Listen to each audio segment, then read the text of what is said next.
Tonight's really special because we're doing research for many months, or for a year on this exhibition, and we had many conversations and interviews. We did oral history that we recorded with the poster here from tonight. But then after the interview ended, I was always like, you have to ask this and that, and I wanted to know this and that. And I think tonight, Camille Bromley is going to cover all that with the founders and editors of these really important magazines that I think a lot more people should know about. Probably you all know about some of them, but I think we with a lot of people who come and they said never heard of YOLK, or never knew that there was any magazine, never knew about hyphen. So tonight's really special because we'll get to hear about from the founders directly and people who worked on it very closely. What it was like in their day to create these magazines and what the concerns were, and what the kind of challenges were, and some of the kind of funny stories too, probably. Okay, so I'm going to interview, or I'm going to introduce everybody by name so you know who everybody is, and then turn it over to Camille to moderate. So, to my right, Tommy Tam from YOLK magazine, one of the founders. Jared Tazuma, who was one of the editors of YOLK as well as of KoreAm, one of the future magazines. Hung, who is founder and editor-in-chief of Hyphen magazine.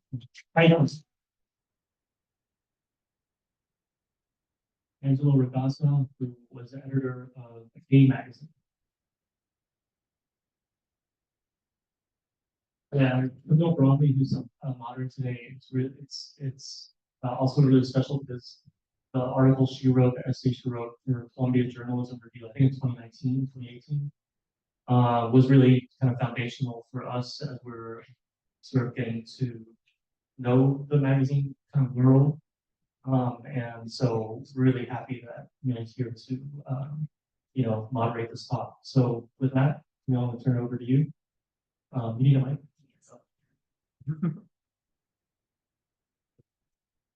Hello, welcome. Thank you for coming. So I discovered these magazines as a reader, as a teen.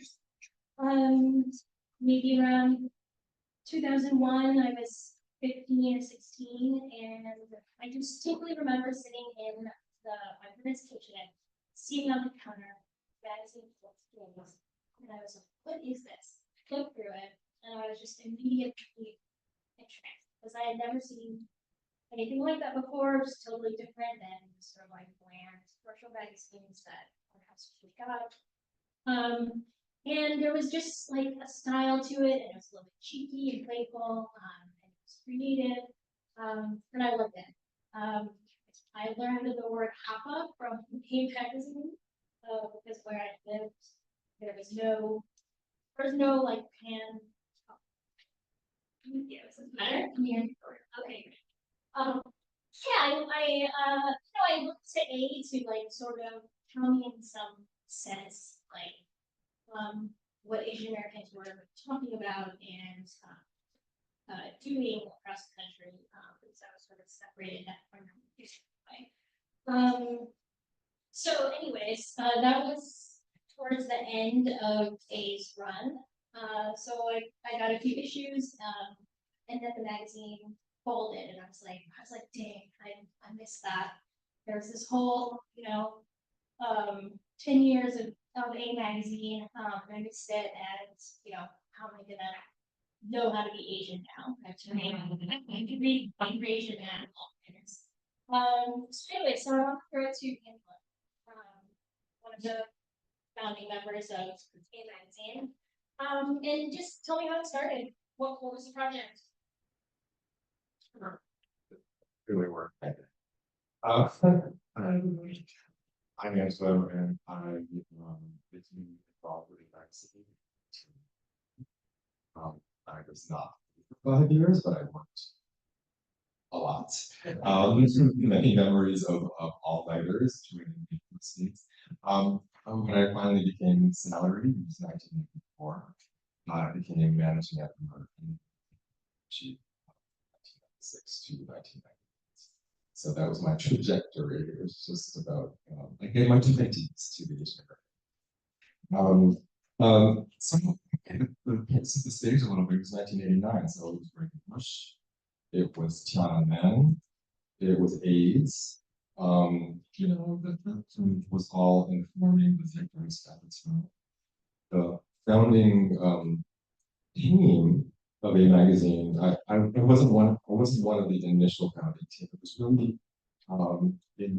friends from going to college in Boston, kind of centered around Jeff Yang. They're friends. They got together from many different colleges, and they knew each other. They probably met on the love boat. That's how on this love boat. I'm Filipino, so I didn't know what that was. They just felt that there was a need for publication which original still wanted experiences, and that centered them for. So they got together and they put together this magazine, and in 1989, I graduated from school. I started volunteering at the Asian American International Film Festival, which is where I ended up sitting in one of the volunteers there was also editing a piece of the magazine at the time.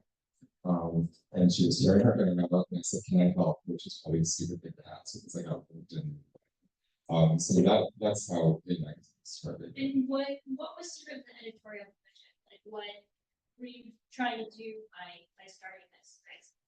Well, I think a lot of the founders probably had a similar experience to me, both in New Jersey. I also want to emphasize the East Coast, distinct from the perspective editorially between East Coast.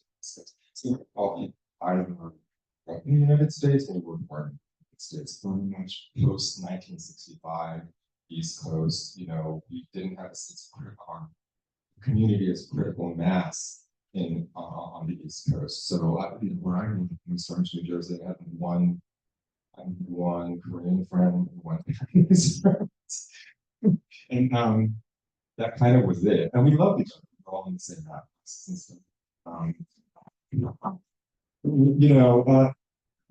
There wasn't a sense of community. And I went to college and I came out. And I don't know why. Maybe it wasn't. I felt I needed some other people to share a lot of implicit understanding, and that led me to the film festival and then to the magazine. So I think the mandate or the desire is to create sense of visibility, to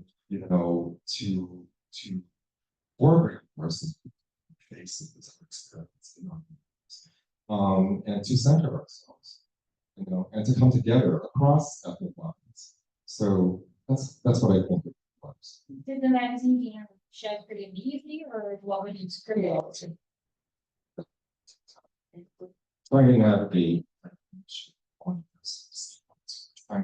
the new slum landscape. It's pretty arcane at the time. Say one of the regional distributors, and it was really hard to get on this. It was really, really hard. And you lost a lot of that price by the time you spent money. When he's a big part of the story, I'm sure we'll be talking about it. But it's let me throw it to Larry and Tommy to talk about YOLK. My favorite name, by the way. Thank you. Yeah, so what was YOLK doing that was different? What were those early conversations like? YOLK had a different, I think, origin story than A. We were very West Coast based, and my story began as a child born in Mississippi, in Greenville, and Delta, and somehow my parents never told me the story of how we ended up there, and then we were transplanted to Jacksonville, Florida, East Coast. During my elementary school years and as throughout my high school as well. And growing up, I wasn't very connected with my Asian identity.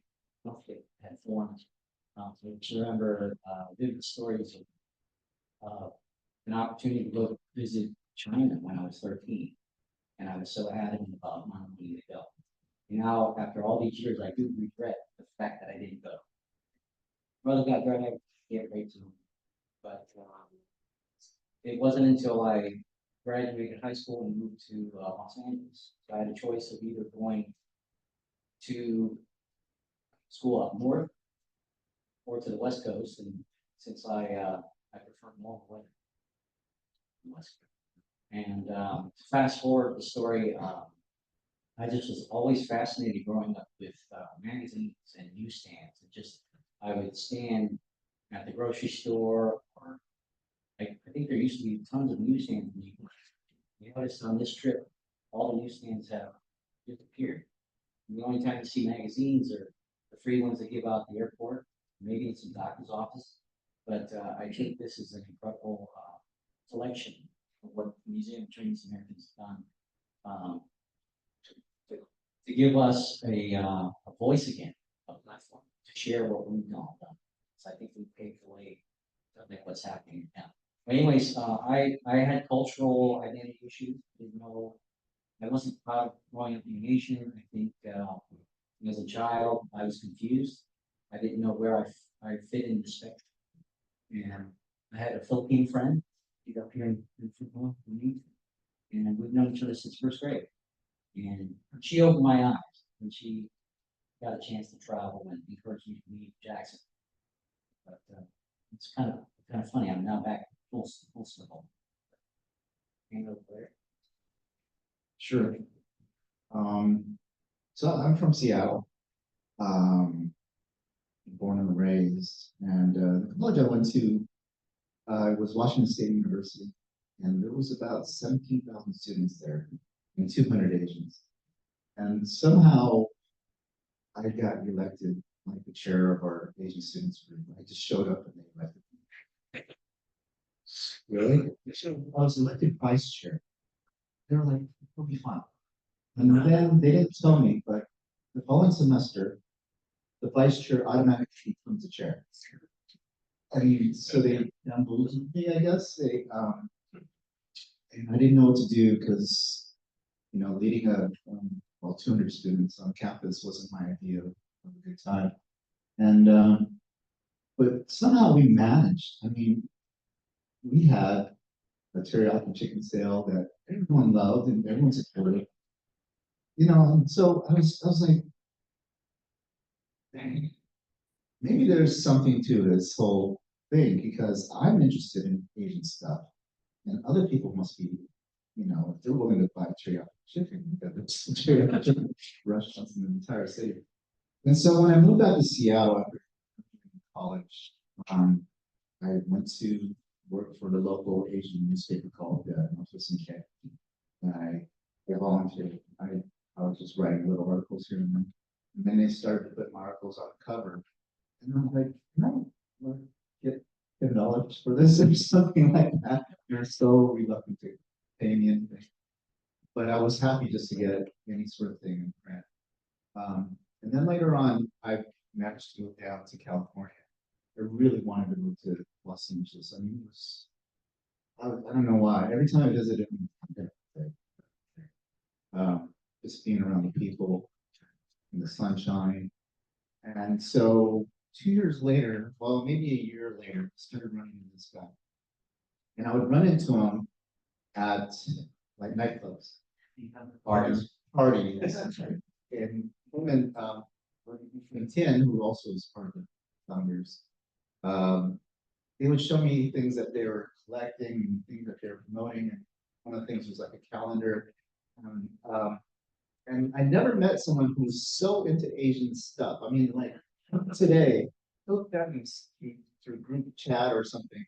You see this?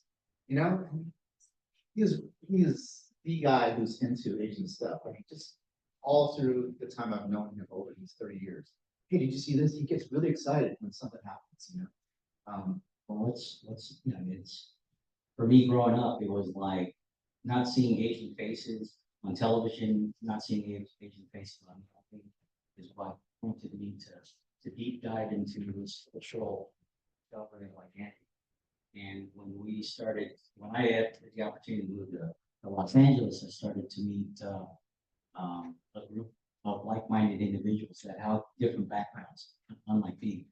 Amy too was one of our main sponsors financially. If it wasn't for her, we wouldn't have a physical print magazine. Tien and I, we hit it off. He's the one that taught me graphic design, taught me skills about printing and print production.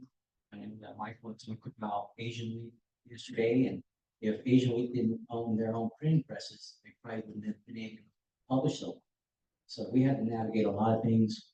I don't think any of us up here had actually gone to school for publishing or learning how to do print production. You've been to journalism school, Camille, right? Oh, no, you didn't, okay. Well, they don't teach you, okay, so they don't teach you things like how to start a magazine, where to get the funding, who to ask. How to keep it going, How to keep it going, how to sell advertising. how to approach a distributor, how much to charge. And how much, should you pay for each issue that you're gonna eventually sell for, let's just say it costs you $1.50 to print one of these, right? Eventually, so let's just say it costs you $1.50 to print. So you wanna sell it at the newsstand for $5.50.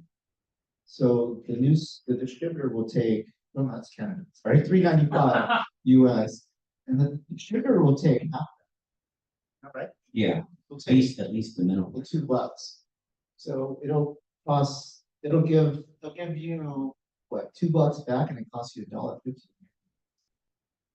Let's question about that towards the end. Okay. But let me get some Melissa. Because Melissa was a co-founder of Hyphen, and Hyphen, was founded during, you can say this, but right after A folded. And I loved Hyphen. I mean, I again discovered Hyphen very late because I lived in a cultural backwater. But I discovered Hyphen, maybe 10 years after I knew about A, and Hyphen. What I remember is that the reporting was awesome. There were big, ambitious reported features about undocumented Asians, about Filipino nurses protesting their working conditions, things like that. Like, it was a really sharp and also fun magazine. So yeah, Melissa, tell us about that. Sure. So A was it for a long time. And so if you were an Asian American journalist and you wanted to write about Asian American issues back then, you had A and AsianAvenue.com. I think I wrote for both. And so there was a sense of loss when it closed. And a friend of mine, who is here, is now investigative journalist, Pulitzer Prize finalist. She went to school together. We both went to the person here who went to J school, not that I went there. But we went to college, we had gotten involved. I had arrived on campus just as they were. I went to Northwestern, and there was the hunger strike for Asian American studies there. So I arrived right after that happens. I was very involved in implementing Asian American studies on campus. So all this formation, even though we didn't get to take any Asian American studies classes because they didn't was there, I thought a lot about it was when I became Asian American, right? And I think this is relevant to Hyphen. It was a choice. I chose to be Asian American because it said something about solidarity with other Asian Americans. It's political. Today it's kind of a term that's going up, but it's a political choice, and I still identify that. So anyways, so A closed, and then we started talking, well, what would we want to see? And this was in California. We were in San Francisco Bay Area, which is a city very deep in social justice issues. And that we were early career reformers, working at KoreAm with a few different companies. And we just got some other artists together and writers we knew, and we just started talking about, okay, what do we want to see in an Asian American magazine? How would we make it different? Like, we weren't so in love with the kind of mainstream format that every magazine had, or like the celebrity on the cover. Okay, we're not into that. So how would we do it differently? This was post 9/11. This was 2002 when we first started getting together, so that colored a lot of what we were thinking about in terms of civil liberties, the way people were being treated, discrimination, and that was also on our mind a lot. And so it took us an entire year of thinking and planning for this magazine and trying to raise money for it before we even launched the first issue in June of 2003. And so I want to ask all of you, like, what were the major stories at the time? What do you remember? Like, what were the big, what stories resonated with readers?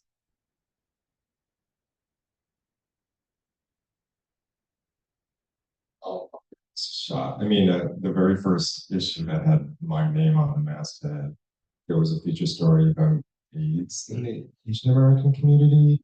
And there was also a feature story about domestic violence in the Asian American community. And both of those issues touched me directly as a survivor of that domestic violence, and also as a gay person who sort of came of age, you know, under sort of constant cloud of the menace of AIDS. You know, those were two sort of keystone feature stories in the very first issue. You know, went on to things that there was a scandal with Asian American donations.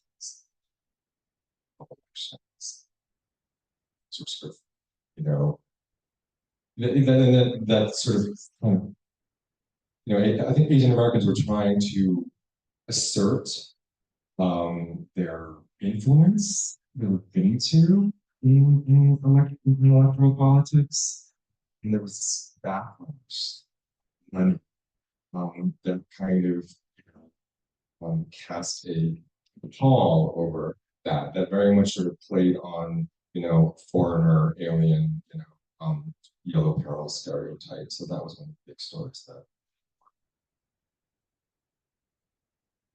Katrina happened during our time. I think we were on issue 5 or 6 then. So we had a package that was about what was the Vietnamese really doing in New Orleans and in Louisiana. And later on, we also ran from a state like Cookie on out there to take photos. So we did a lot of kind of serious stories like that, wage stuff with farm workers, a lot with health issues from, you know, abortion to hepatitis C to AIDS. But we also did a lot of playful, fun things. We had you know, I really wanted to read a magazine that had a sense of humor, and so a lot of what we did was kind of fun and creative. I mean, one of our most popular stories, it's Hallelujah, and it's about why bizarre love triangle. It's the Asian American anthem for an Asian person of a certain age. And he goes and interviews all these people in the industry, and I think he even interviewed the person of the band about, you know, did you know that Asian Americans just go crazy? And so there, you know, there was a lot of cultural criticism at the time as well. We pride ourselves on. Well, we get some serious issues too, but this is typical of what y'all can do. This is the called the Asian penis, the long and short of it. I mean, if you've never heard, well, thank you, but they say Asian men have smaller ones, average, and so that was the whole story. Is this a myth? Is this reality? What? So under a pen name, I went out and interviewed about 40 people. And I used a pen name because I had written like 2 or 3 other articles. So when you're starting a magazine, we do what it takes. I'm actually well, I'll tell I'm actually in a photo shoot there too. Substitute model. But Asian because the long and short of it, it was typical of something that YOLK would approach. It's a little bit irreverent. It was something that you couldn't pitch to maybe an Asian week or maybe a magazine. I don't know if you can pitch that today. That's it.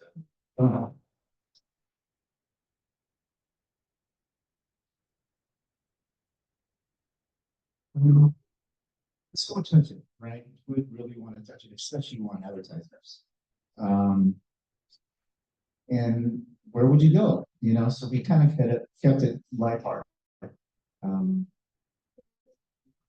we didn't want to go too into the myth, but we talked about girls and guys, and we even talked to a very helpful homosexual man at USC. He actually gave me the most insight of all the people I interviewed. And we took this, I think we went to Duke University, and we put it on some sort of, I think it was the ECOSM, East Coast Asian Student Union, was having a conference. Put it on their agenda, their schedule for talks. And we had two of them, and it was completely packed of like 300 people in each session. And we just talked about stereotypes the whole time. People love talking about Asian stereotypes. They just want to, I mean, we're talking about Asian people. We talked openly, you know, what are some stereotypes? What are some things that you want to cover? And what would you like to, to be discussed in public? And so, yeah, that was probably the biggest single story that we ever covered. Yeah, yoke was, I mean, yoke was bold, right? Like in its design as well. Yeah, I'll talk a little bit more about the design. We actually had a very unique, again, the origin story of just getting people together that felt a need for a community to be recognized. And we wanted to take a different approach, a little bit more, I guess, West Coast entertainment, pop culture, things that we were all kind of like attracted to. Growing up, to me, I was really into, you know, comic books and trading cards and sports, and I was always curious why, you know, I was always like the last kid to be picked, you know, for the team. And so all the things that I kind of like experienced as a kid growing up, it was materialized later on through the pages of Yoke. We talked about attacking stereotypes. We talked about things that people normally wouldn't write about. We would be the ones to kind of cover those things, right? And we had these discussions with Alex Liu, who became later on became one of our editors till the last issue. We stopped publishing in 2004, 2003 or 2004. And we'll go into that later about why Asian American magazines are having a difficult time surviving. So this time period we're talking about is mostly 90s, peak magazine era. And you know, there are many more magazines that you can see in the exhibit, besides the ones we're talking about here. There was Giant Robot, which was huge on California. And there was Audrey, fashion magazine, KoreAm. There's sort of a KoreAm ecosystem going on. Yeah, there were so many diverse yeah, in various publications. How much did you all talk to one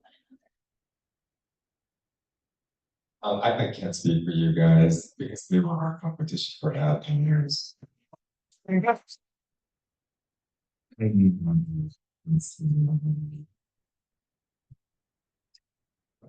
think we saw each other at events. A lot of us went to the International Journalists Association convention. It turns out we're both the one in Hawaii. So I think yeah, if we had social media, we'd be more each other. Party, Jonathan. Go, who are you? He's writing it into content. Somebody doesn't read that magazine. It's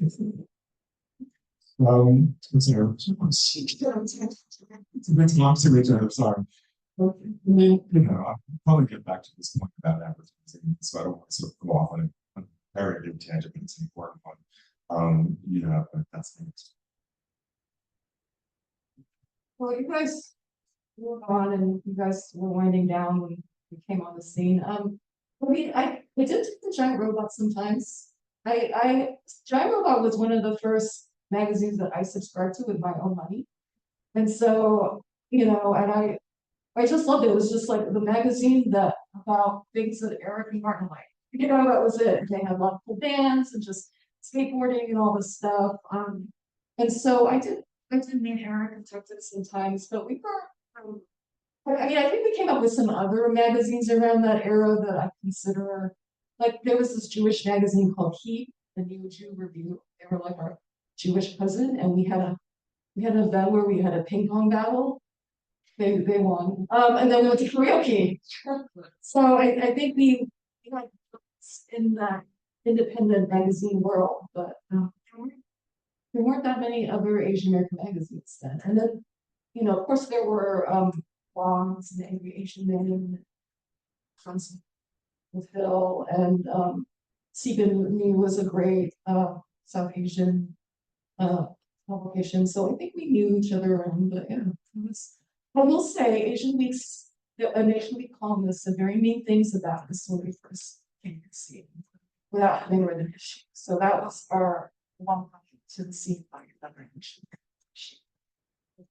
To answer your question, Camille, there wasn't a lot of communication. I wish there would have been, you know, I think there should have been, I think one of the ultimate goals that I wanted was to create and build community and to create more dialogue, because I don't think each of the magazine titles that you publish, the ones that you have on display for these contemporary Chinese Americans,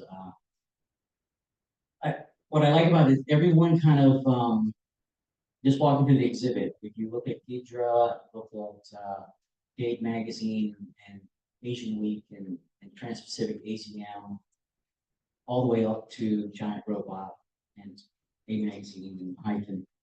Everyone had their own sort of specific angle and voice.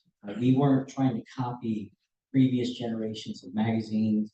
Larry and I had a chance to meet Jerry Jan of Jade, and I still remember the conversation. And he wanted to be the People magazine of Asia. He said he used to go and buy People magazine at the newsstand. He'd never see an Asian face, and so that's what basically bothered me enough to like want to start a deep dive into the magazine industry, because I never saw myself on any magazine cover. So sit there and stare at 14,000 mainstream magazine covers. So how did you all keep it going? Because A ran for, all magazines all ran for about a decade, which is a long time. You know, most magazines don't make it that long. How did you keep it going, and what were the biggest challenges?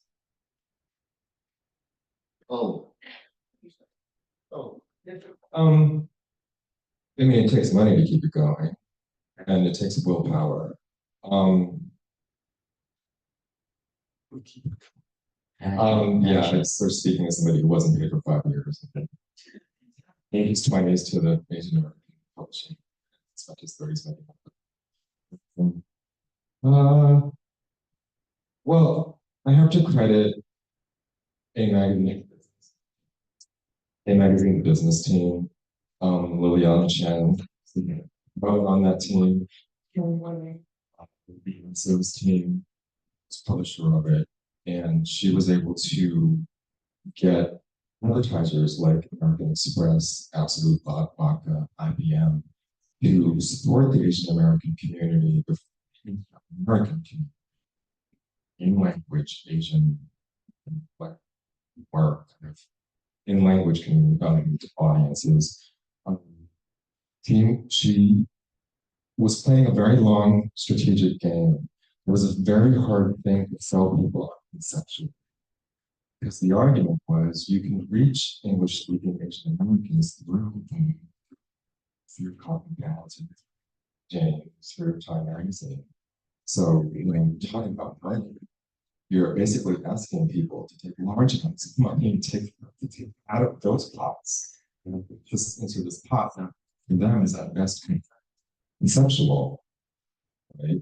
Whereas, and so most Asian American advertising agencies were not our friends. They were not supporting us. They drug us to reach Asian Americans. You have to reach them in Hindi, to reach the Vietnamese. You have to reach them. So that was a really interesting tension that we were working against. And some of my best friends from college worked at these market agencies. I was friends with these people, but they were not supporting the magazine soon takes money. We're able to give this advertising support. I also think too, all of the magazines cumulatively, when we had to hire a model, we'd have to source one from Ford. If we had to hire a photographer, we had to hire people, with great pedigrees, great publishing credentials. And so eventually, the Asian American magazines, we would have them ready to filter out into the mainstream through, the people who worked with us. And so in terms of the question, how did we keep going? After a while, if a publicist in Hollywood had an actress in a primetime sitcom, she would call us and pitch that actress to us, right? A white publicist would pitch an Asian American actress to us. So, it got to that point where the money was also coming externally. And, in addition to, us sort of trying to power through on our limited budgets.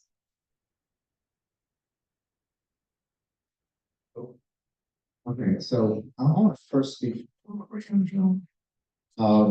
worked there for about 7 years. Time. And better. Actually, James Rue.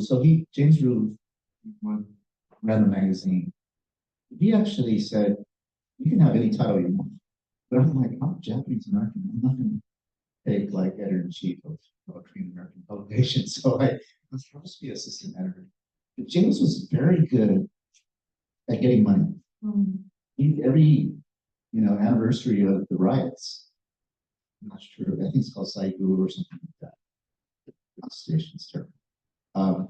But he would have a special issue. He would have all these people from the community, all the banks, anyone you could think of, advertise for that one particular issue. He made money on that issue.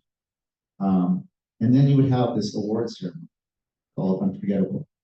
And he would have so many people show up. And lately, they still do it. We're talking about official sponsors sponsoring $200,000 table and major sponsorship. If you're an alcohol sponsor, it's like $100,000 plus the alcohol. So they were into big time sponsorships, and that's how they maintain that magazine through basically two things per year. I think YOLK ever got to that point. We promote clubs and stuff like that. Oh, we did a lot of stuff. We sold T-shirts. Now, I wanted to share a story. Amy, to one of our original friends, which she's in we welcome to her helping us secure a bank loan, Wells Fargo, Wells Fargo. They helped us. Amy was very instrumental in helping us get the initial budget to launch our, at least the initial 4 issues, because I think we started out as a quarterly, so we were publishing every 3 months, every 4 months. Okay, so I suck at math, guys. That's okay.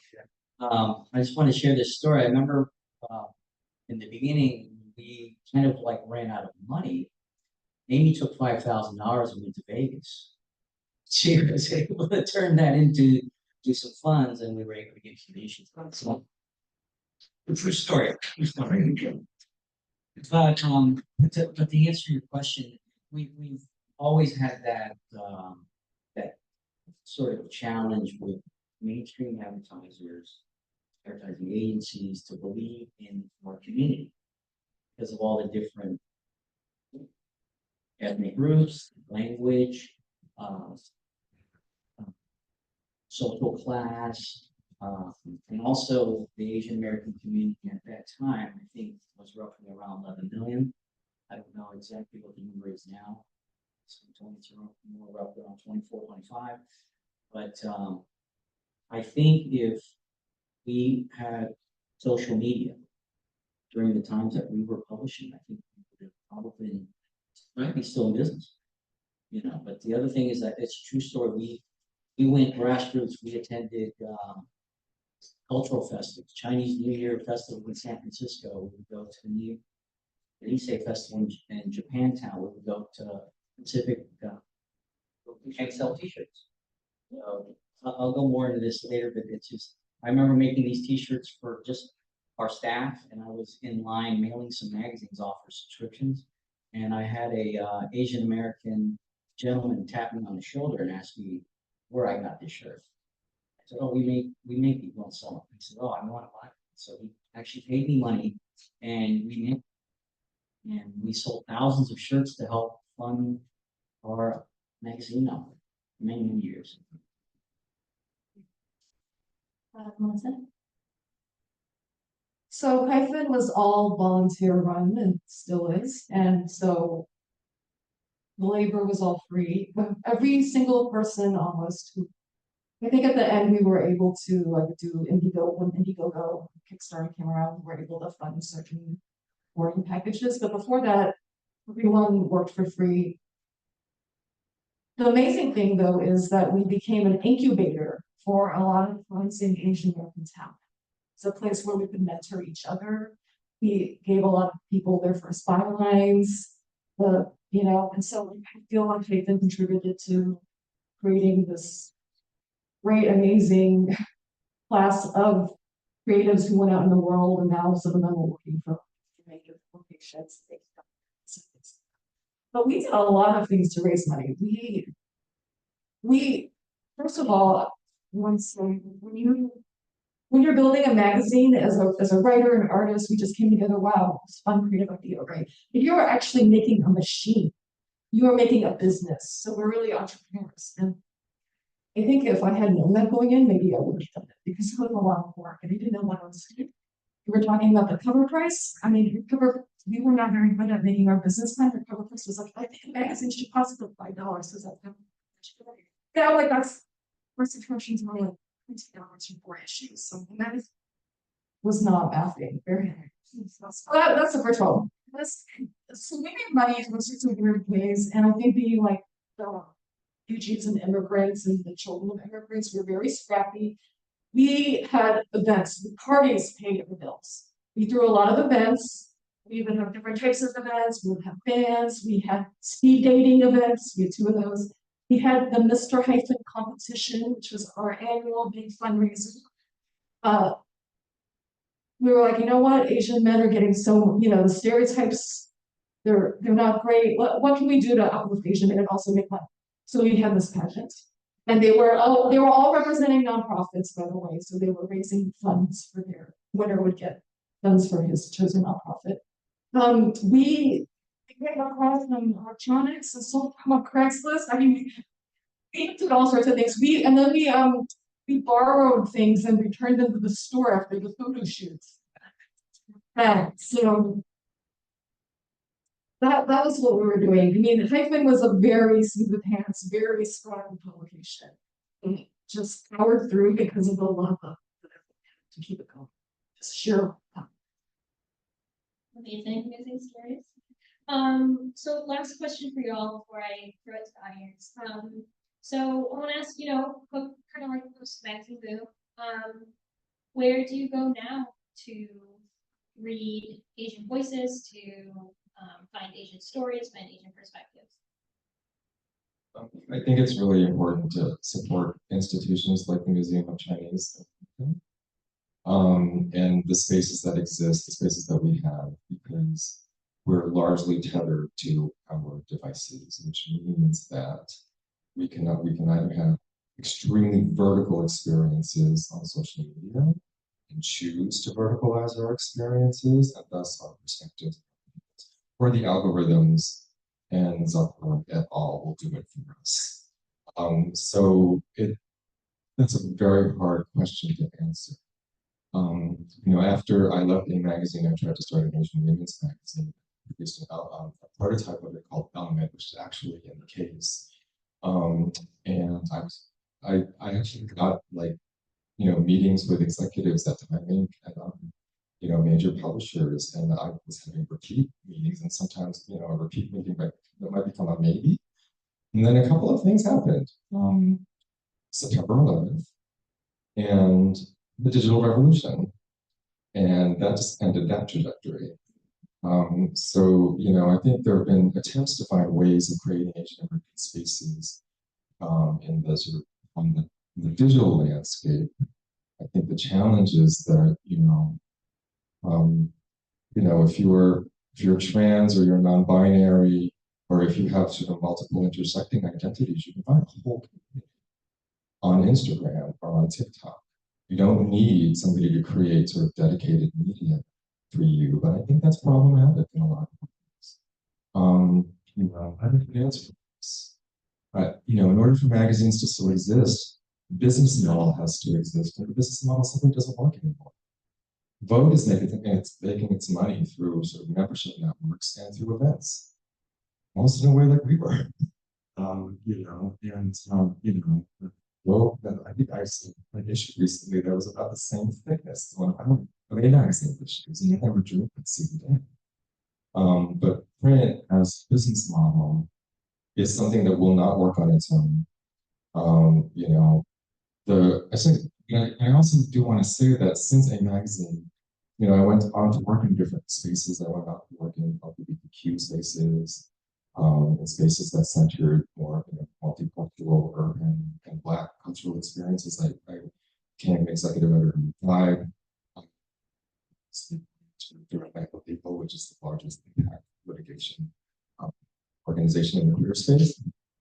But I really, really miss, I'm having this moment right now, just looking out at you guys. I really, really miss being in a group that was clearly belonged to Asian Americans, to APAs.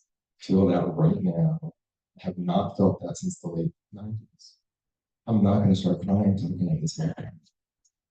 It's so, but I can't, I don't really know how else to say it. This experience. I hope we get to have it again. I'm going to pass the microphone. I wanted to mention another thing about how Hyphen survived, which is relevant to this discussion of moving forward. In about, I think 2008, so Hyphen incorporated as a nonprofit. I think that's a little different from some of the other publications up here. So we realized that magazines were not going to make money, and so we became this. From the beginning, we're a nonprofit, but we were matchmade with a civil rights Asian American organization in San Francisco, Chinatown, Chinese for Affirmative Action. Friends said, "Hey, you should talk to them over there." And they started giving us this space, because before that we were meeting in the offices of other magazines, people's houses, and all over the place. And he gave us a little space, and they really helped CAA really helped incubate us in a way by providing. They became our fiscal sponsor, not that they gave us money, but they kind of left us their 1C3 status, right, and helped us with kind of like doing our taxes or just a lot of the infrastructure. And then they built a whole network for other organizations as well. It's called Asian Immigrants Quality. So there were other organizations, like two of them were media, but one was for the Hmong community, things like that. Now we started to kind of collaborate with each other as well. So for example, we did an anthology with the Asian Prisoner Support Committee. And we worked with some of the other groups. And I think of that model a lot, like, okay, how can we leverage our collective voices and experiences and help each other out and collaborate that can keep media going or services going or whatever it is. These are all things together that help raise up our community and raise our voices. First of all, I want to thank for making this relevant again somehow, and thank you guys for attending, because I seriously, I feel the love. I feel the love for what we created so many years ago. So many times I think back, was that for nothing? So thank you for having an interest still. But how do I get my Asian American news? Instagram. And it's all algorithm based, right? So you choose something. Next thing you know, I'm seeing NBC Asian. I'm seeing Asian representation or something. I don't know. I'm just seeing all these feeds from different places, and they give me some pretty interesting things, and I'll like or something, and they'll send me more. And so, where do other people get it? I don't know. So we decided to start this podcast. It's scrappy too, just like the magazine. We don't have a budget. We have a few mics. We have a few mics and we interview people. Sometimes for the magazine, we try to get Margaret Cho, but she says, we're not popular yet. So I'm not to her, like, we have 20,000 listeners. We're scrapping it. And we found a few places that will allow us to do for our podcast. It's like there's a law firm. Amy has an office, and so we have different places to do these podcast recordings. So we're trying to stay somewhat relevant and out there and give people some news, and maybe not always about celebrities, sometimes about Asian Americans just try to make it in some new business. And I think that was my original purpose for getting into this business too, was I wanted to give something for the next generation, something for them to look up to aspire to. And so I think it's important that we stay somehow in this sort of medium, right? Yeah, and the way that I stay up on Asian American news, I just stay up on mainstream. If you notice now, I think the hard work that we've paid as Asian American magazines, I like the fact now I can actually go to the newsstand. Like I think the other day I was, I think it was the cover of Cosmopolitan. It had an Asian American, Korean, I think she's a Korean American actress, but we're seeing like all the things that we've done have paved the way to open doors where, because at the end of the day, when we created Yoke and Larry coined the name, all I thought about was that Sunnyside, Sunnyside, egg. When you pierce the egg, what happens with the yolk? It spreads into the egg white. The egg white represented the mainstream. I think we've done that. Like Museum of Chinese Americans, A Magazine, Hyphen, all the magazines that are represented in the exhibit. We've paved the way for the next generation, hopefully of entrepreneurs. We want to encourage people to keep doing these things that we did. We don't want to ever stop, And I think at the end of the day, we just want to be accepted into America as American. Where do we fit in? That's where I was always struggling to find that in my personal opinion. Thank you. All friends of the audience, I don't know how much time we have, but Yeah, it's okay. Yeah, we can do Q&A and then first from the audience, and then we can do a few maybe online. Yeah. does anyone have questions? It's one hand. Yeah, the only thing I ask is just speak to the mic. People online. Need to up your self-promotion game. What's the name of your podcast and what's at Tyson Magazine website right now? It's the OGO podcast. You can find it on Spotify, Apple, and a few other places. And our website, YOLK.com. But yes, please look it up and support, subscribe. We don't have any sponsors yet, so more listening would help us in that. We launched it with Shannon Lee, who was, the daughter of Bruce Lee.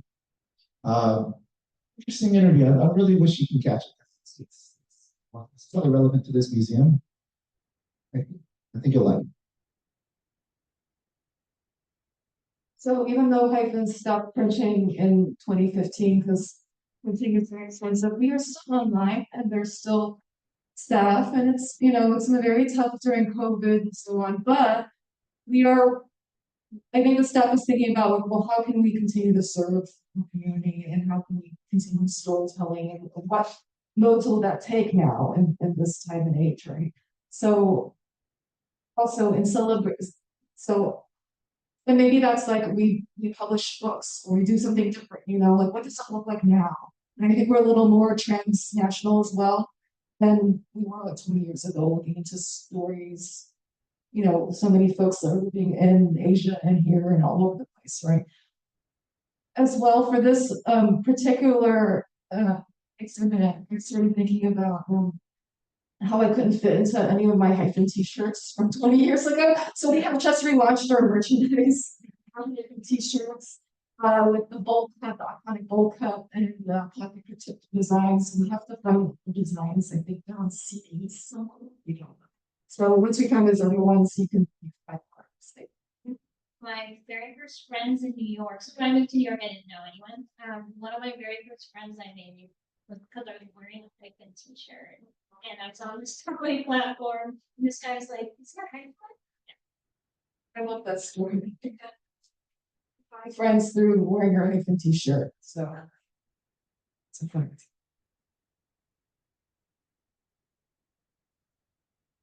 So I really enjoyed how you guys were talking about as growing up, there were less Asian people in your community, and then coming together in a magazine, you were able to find other Asian Americans.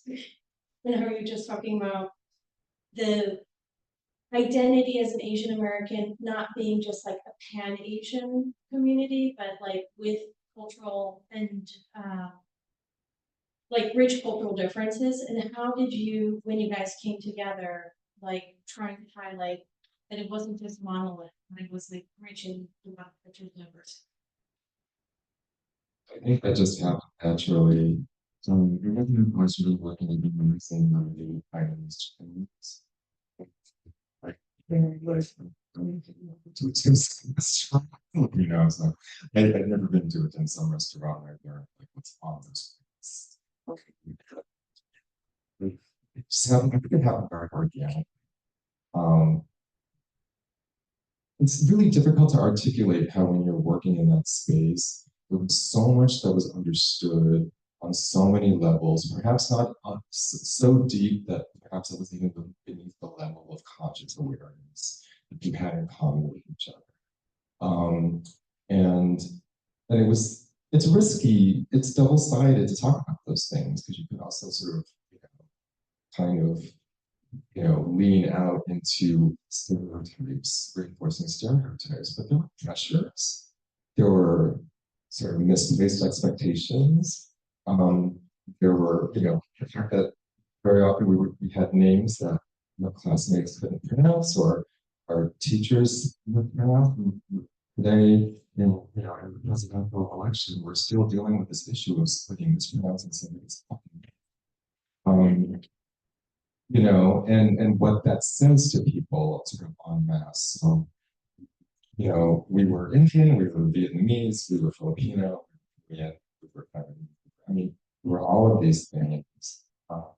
And I think it happened very organically, that we were going to be able to see what was in common, and to really celebrate incredible all our histories, experiences.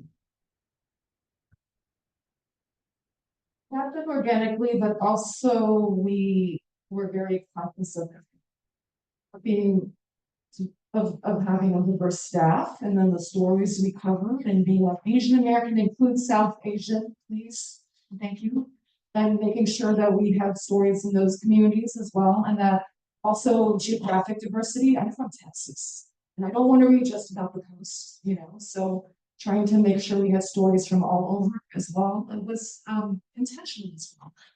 If I'm aware as a Chinese American, if you look at a lot of the Chinese Asian American organizations, a lot of their staff are East Asian, and just making sure that we thought about that. We have an editor who was working on queer issues. We had a drag king on the cover of issues. Just being intentional about it is so important. Same thing. We had an idea of who was reading young friends. They largely listen to hip hop. They were into the streetwear, some were into graffiti, skateboarding, that sort of thing. And so we tried to have a sort of a common thread with pop culture. But we would get people saying, "Oh, what about the Hmong?" And I'm like, "I've never met a Hmong journalist, or I don't know much about the Hmong community." But yeah, you're right. We should go out and explore what goes on in the parks. And I think the story was the Office or something like that. Terrible.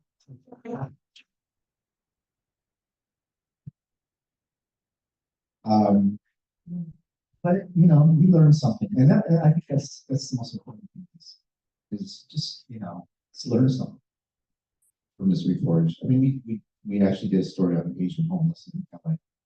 And we actually went around and talked to them about their stories. We tried to find things that were covered by other magazines and KoreAm, and just always had an eye out for that sort of thing. People would suggest it to us too. Hey, why don't questions? Why don't you go for that? And so that was probably the biggest way of getting ideas. So, yeah, people suggest them. Other questions?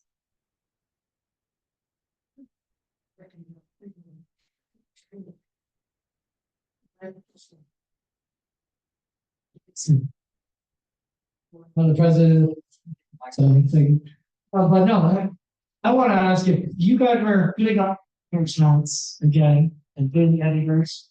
What Asian American story would you cover today? Kamala. I kind of almost started crying talking to you. No, I mean, there are so many upvotes. There are so many things to be positive and optimistic about. We may be electing our first Asian American. So yeah, that's the first one. I'm from YOK, so I want to cover Anna Salai. I appreciate her. She's different from other actors and actresses that are Asian or Asian American. Just I saw this monarch on Apple TV, and her mom was telling Tanita together. And that's was, see the emotion just without her speaking. I really would like to talk about her process. That's not. So I moved to New York 3 years ago and noticed that there are these Chinese, but also Tex-Mex restaurants you have here. And why? I don't know why. I'm Texas and I love Tex-Mex and I'm Chinese and like, how did this happen? Yeah. And why are there so what is excellent. Yummy taco, that's my local one.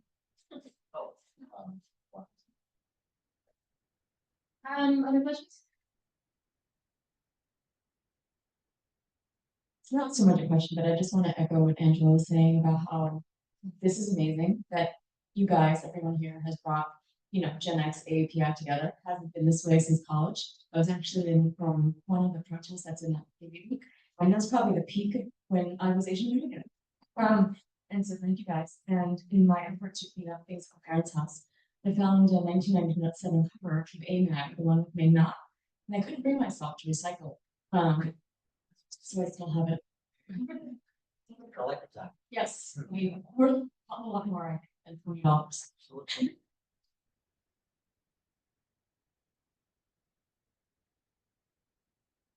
Okay. There was a comment made earlier about regretting a trip that came up when someone was 13 years old. Like they didn't get to go, but their little brother got to go. That's good. I wanted to know if you resolved that regret and actually maybe across the panel, if you've been to your parents' hometown and a little bit about that experience. I actually did resolve that regret later on in life. I actually moved to China. So I lived in China, specifically Shanghai, in the years of 2007 to 2013. And so I rediscovered my roots, my family's roots, my parents. My mom's actually sitting right behind. And And I'm glad that my mom and my dad, he actually passed away about a year and a half ago. So I'm kind of sad that he's actually not here to see this thing happen. But in his memory, I think he's looking down and he's proud of, you know, his older son. And I did get to go back and see where my grandfather's house, I think it's still there. You know, a small little village in Lakán or Taishan, China, Guangzhou. And I hope that what we've done here continues in whatever shape or form. Podcasts, coffee table books, anything that we're talking about continuing. We're also talking about collaboration. So hopefully in future podcasts, you'll have Melissa and Angelo and even Camille on future podcasts. We just did a podcast today with Michael and Herb from the Museum of Chinese Americans. And we hope to continue putting the word out about what you guys have done. But to be honest, the true story is that when we first got contacted with the show, I have to be fully honest, I've never heard of the Museum of Chinese Americans. So I feel really bad. But it's been a long time. You know, I've been out of the Asian American or Chinese American space for a long time as well. Did I answer your question? Yeah. Okay. There we have that fixed. Hi, thank you so much. So the question is more for the A magazine, because you mentioned, especially after you share like the most offensive story which is published. That's the first thing that I catch, which is the AIDS crisis. I remember I also work in MOCA. So one thing that I've been working on is to document the Korean Asian American histories. In Preach Magazine, we know that in the 70s, when they started Asian American movement, in Preach Magazine, there are people actually sending in the letter saying that Korean Asian American, they were ostracized in the Korean Asian American movement. So I was curious when you published the article about the AIDS crisis, was there any pushback compared to other actors? When you publish some more controversial articles, you can experience any pushbacks. Because we know a lot of times we have this myth that Asian American community tends to be more conservative, especially when it comes to a queer issue. Yeah. I'm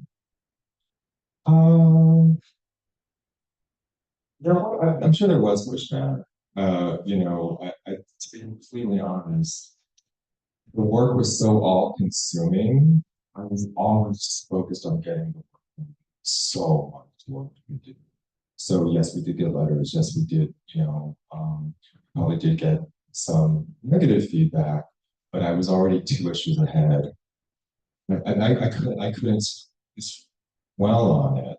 I kind of did want to say, I didn't want to just reduce or generalize, but generally, I've been an Asian American, I've been a queer person working in Asian American and APA spaces. Spaces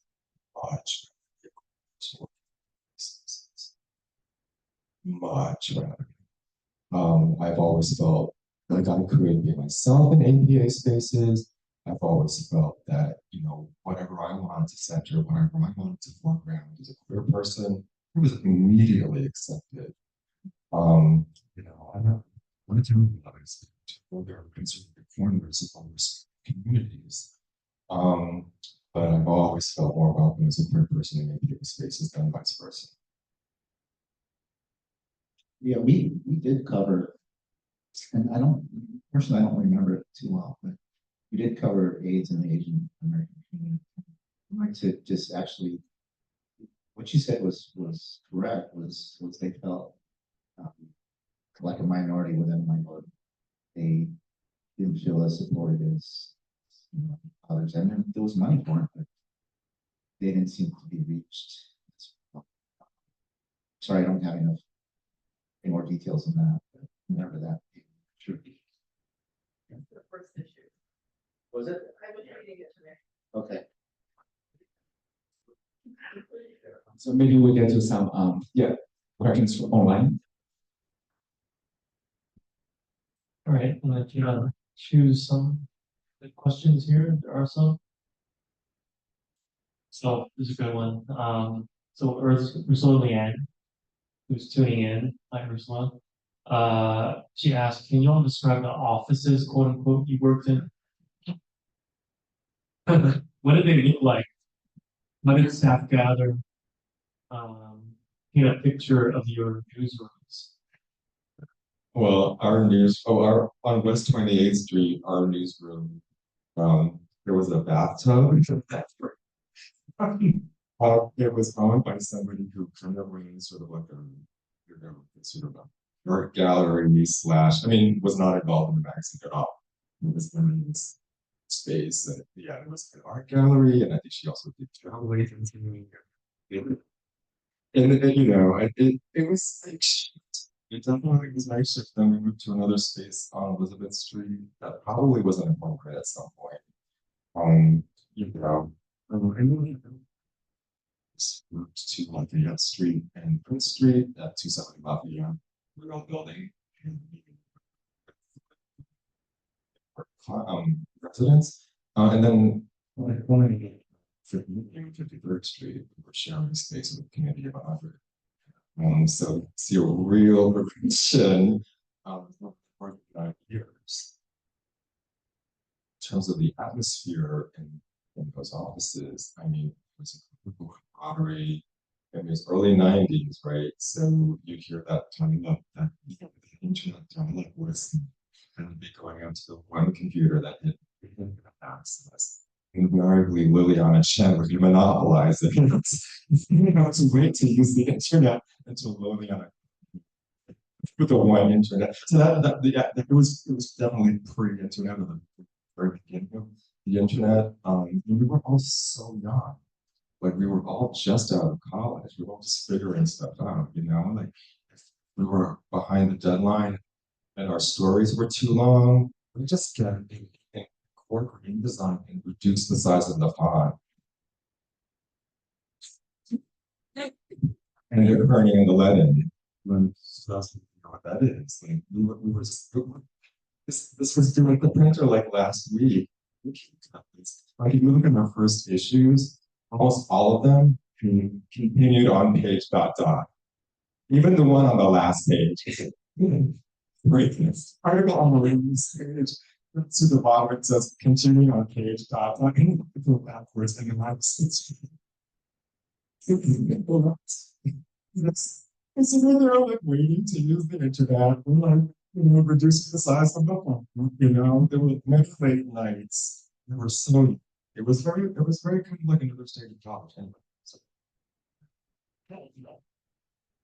So we didn't really have our own office spaces. At first, some of us had worked out or were interns at Mother Jones magazine. So after they were done with their day, we would sneak into, well, not sneak in, maybe not. They generously let us their conference room. So a lot of our early meetings were there. And then we moved, like Jennifer's here, we went to her apartment a lot for editorial meetings. And it was, you know, random people, some guy named Jason let us use his office space too. So we were just meeting all over the place. And we always had a distributed team though, even though the bulk of us were in the Bay Area and met in person. We always had a couple folks out in New York and other places. And before Google Docs, this guy named Andy built us an intranet. So we had a way that we could, because we did all our work online, like just emailing each other, and then we have this amazing intranet where we had like version control, we could upload files, and so it's a single place. And then later on, it broke and it never got fixed, but like Google Docs and other things came. We had a really cool office. Those had a really cool office. If you go downstairs to where the bathrooms are, and you look up, see that stairway going up. That was kind of like our office. It was a loft, you know. Actually, we had a bathroom, we had a kitchen, concrete walls, concrete floors, and there were a lot of photographers. It was this place called a brewery. It's an old Pabst brewery, and they made these refrigeration units into lofts, into studios, and so that's where we we had our office. I was only there for about a couple of years, so I don't know if you moved somewhere else. But contrast that to KoreAm Journal, which was, I don't know if you've ever seen these warehouses like that in industrial areas. But it was just this warehouse with a roll-up garage, and there was an office part. You walk in, and there's tons of newspapers everywhere, in the shelves, on the floor, you name it. And it was actually housing not just KoreAm, but his James's father also ran a Korean language newspaper, so there's a lot of those too. And you walk in further and you see a photography sort of a thing where he would shoot each. I mentioned to you, KoreAm Journal was like a newspaper when I saw it. You could actually cut and paste this stuff. He would cut this stuff out, printer, paste it onto these boards, and then like use this shrink. What do you call those things? Exacto knife. And you cut these things and onto a board, and then you take a photo of it and send that to the printer. It's those stuff. And so we had a photography area, we had a dark room, and then you walk in further, and there's these old PCs, like it's just like somebody threw them out. That was what we used. Type everything up. It was a fax machine. Fax is how we got a lot of the stories because it was pre-internet. So people just fax the stories, and they'll take those, retype them. It's kind of sometimes retype them. We're using Word for it. And then I think there was an upstairs big factory because we saw how skinny I was. But yeah, it was a very simple warehouse looking place. Well, I'll elaborate our story. We started out in a loft. I actually lived there. And so I had to get dressed, you know what I mean? And be appropriate when the staff came in. Like, my friend Denise here in the front row, she's visited me. And we moved several times. I remember we moved from the loft to the back of an anime store, Japanese anime store, when they were showing, anime on VHS tapes. And we stayed there for a few months, and then we finally moved into like these industrial warehouse spaces where we could ship, because we did a lot of like merchandise, so we created a lot of T-shirts, and so we needed the space that we could actually run the magazine, store inventory, and at the same time it just was multifunctional. You know what I mean? But then we kind of stayed in those kind of spaces. We never really went into like a high-rise building. But at the end of the day, it's just looking back and you guys bringing back this show. It brings back, it triggers memories of like, wow, how did we actually do this, and how did we keep it going for the 10 years plus? I mean, it's an amazing time, and I don't think it's kind of sad that we can't recreate it in this day and age, right? Everything's kind of gone to what ChatGPT. So, That's a good segue to the next question. Okay, maybe the last one, or do we? Okay, so this next question is from an anonymous person over Zoom. He or she asked, if you're able to do it again, how would you change the magazine? Would you relaunch a magazine or put out some other type of media? How would you make it relevant for the consumer and advertiser today? I'm not going to attempt to answer that question. I wouldn't launch a magazine. I think there are so many things about social media that are just really nefarious. The lack of privacy, twice people listening to us, and somebody trying around selling us things. Pass. I went to the nonprofit. Straight up, just not even worry about that. Just ask people very quickly. Donate money. Yeah, that's what we're gonna do. Here, dentists. I'm sorry if there's any dentists here. Here, dentists. Love to invest money in exciting. So, but truthfully, I saw this on YouTube. And it was very fascinating. It was all in Korean. was a guy and girl, they were talking just to camera, and then they would talk about what trip, or what mall they went to, and then they would show some video, and they talk about the movies, and they talk about TV shows that they were watching.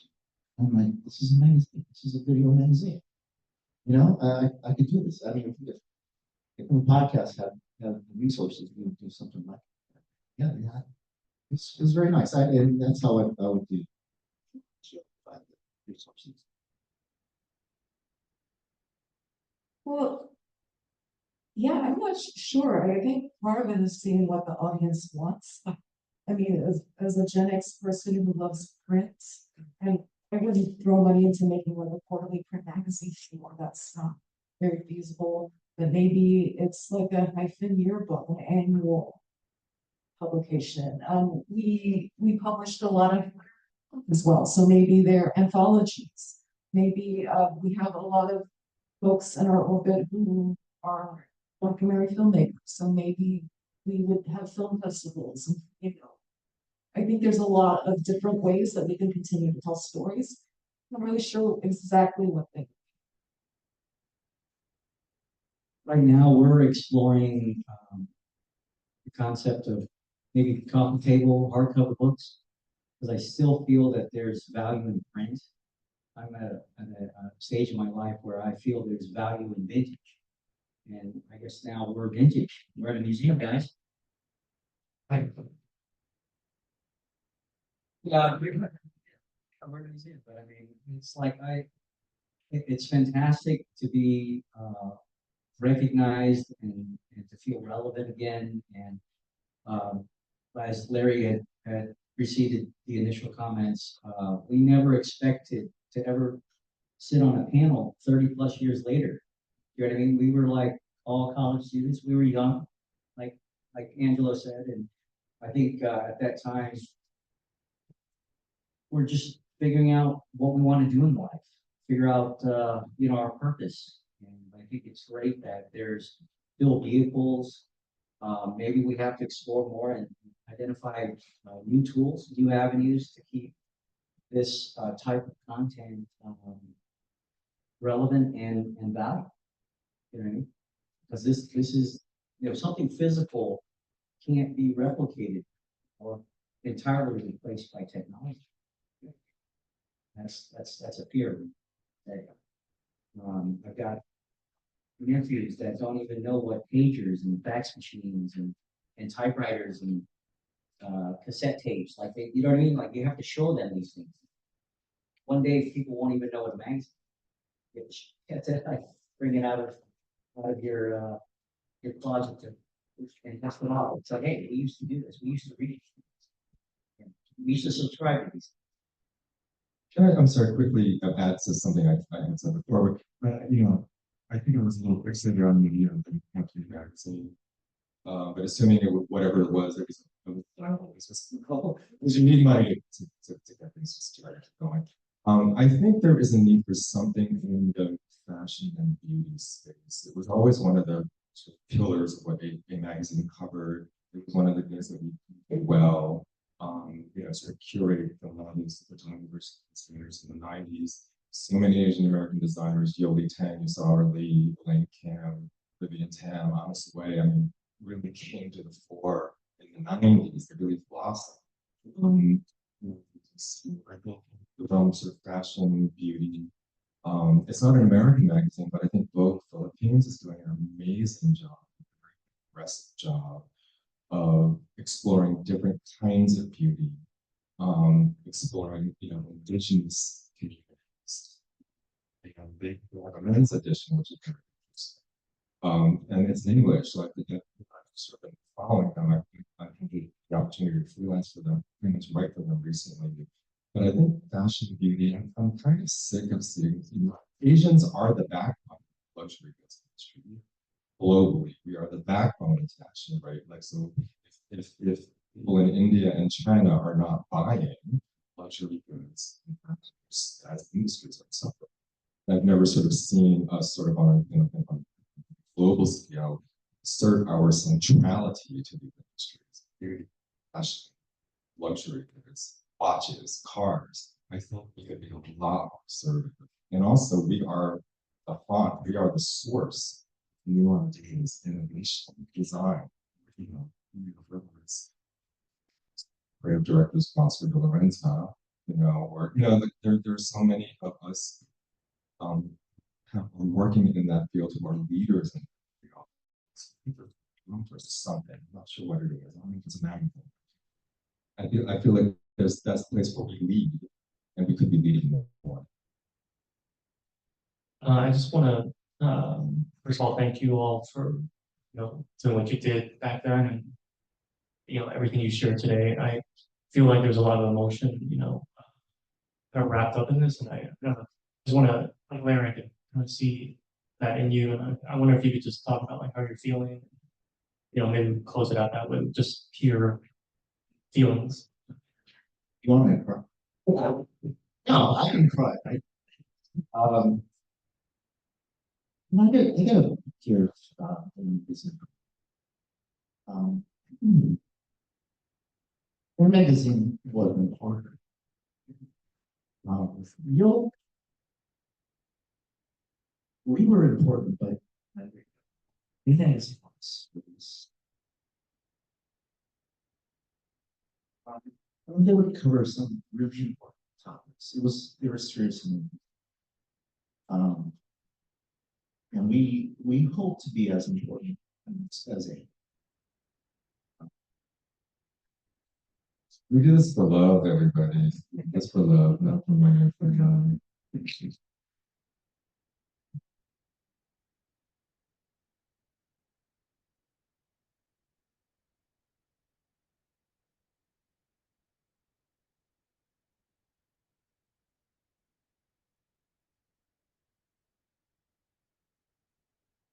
think we should end there. Yeah, do you want to you're doing? Thank you.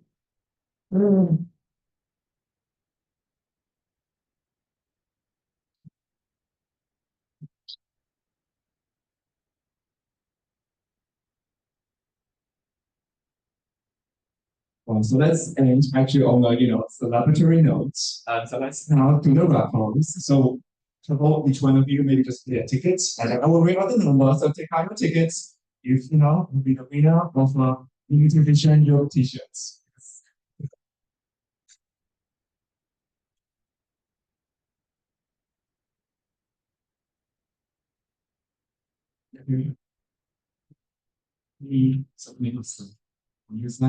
So number, I guess the last 3 digits we'll do. 524.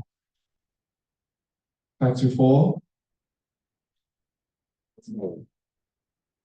Okay, if you get the end of the list, you can just come up to me maybe after that. Towards all right. 3 digit 528. 528. Wonderful. Congratulations. All right. Thank you. 529. Yeah, congratulations. All right. 532. 532. This is great. Let's see this one. 533. 533. Congratulations. Yeah, if you know this so amazing finalists.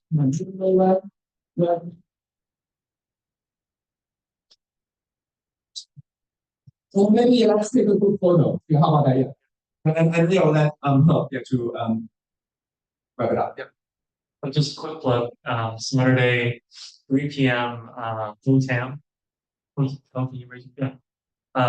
In conversation with me here, and 2 other magazines are featured in the section of the exhibition where we kind of talk about, what new magazine energy is out there. And so, back to that.